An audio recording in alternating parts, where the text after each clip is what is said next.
अस्सलाम वालेकुम।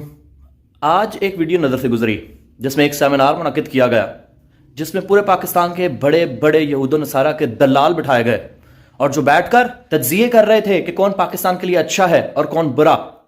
वो दलाल, वो एंकर, वो जर्नलिस्ट नाम नेहाद जो यहूद नसारा के टुकड़ों पर पले और कुत्तों की तरह उन्होंने जिंदगियां बसर की उनके तलवे चाट चाट के, वो आज बादशाह खान के नाम के सेमिनार में फजल रहमान जैसे कश्मीर बेचने वाले के सामने बैठकर ये बातें कर रहे थे। मैं जाती तौर पे समझता हूं कि सबसे बड़ा मसला ही पंजाब में, सबसे बड़ा मसला पंजाब में इसलिए है कि पंजाब में कोई बादशाह खान पैदा नहीं हुआ।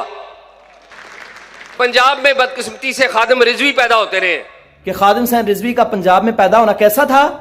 वो दलाल बैठकर बातें करेंगे जो यहूद नसारा के तलवे चाट चाट के यहां तक पहुंचे, वो जिनको जर्नलिज्म का अलिफ बे भी नहीं पता। तुम कहते हो कि खादिम हुसैन रिजवी को एस्टैब्लिशमेंट लाई थी। हराम खोरो, एस्टैब्लिशमेंट उनको लाती है जिनके लिए चैनल खरीद कर और उन चैनलों को कहती है कि अब हमारे पालतू कुत्तों के प्रचार करो, इनके पखानों को भी सोना साबित करो। वो तुम जैसे दल्ले टीवियों पर बैठकर फिर उनके गंदियात को भी, उनकी मुगलजियात को भी सोने साबित कर रहे होते हैं। तुम बताओगे कि पंजाब के लिए कौन अच्छा था और कौन नहीं।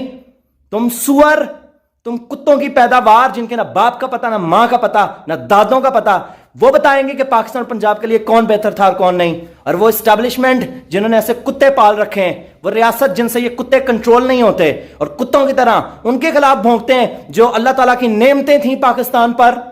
तुम्हारे बादशाह खान जैसे सुअर तो पाकिस्तान बनाने के मुखालिफ थे, तुम उसके सेमिनार कराते हो। हराम खोरो, जिस बादशाह खान को कोई जानता नहीं और खादिम हुसैन रिजवी को पूरी दुनिया का बच्चा बच्चा जानता है, आलम कुफर का बच्चा बच्चा भी जानता है कि दुनिया में ईमान एक जना पैदा किया।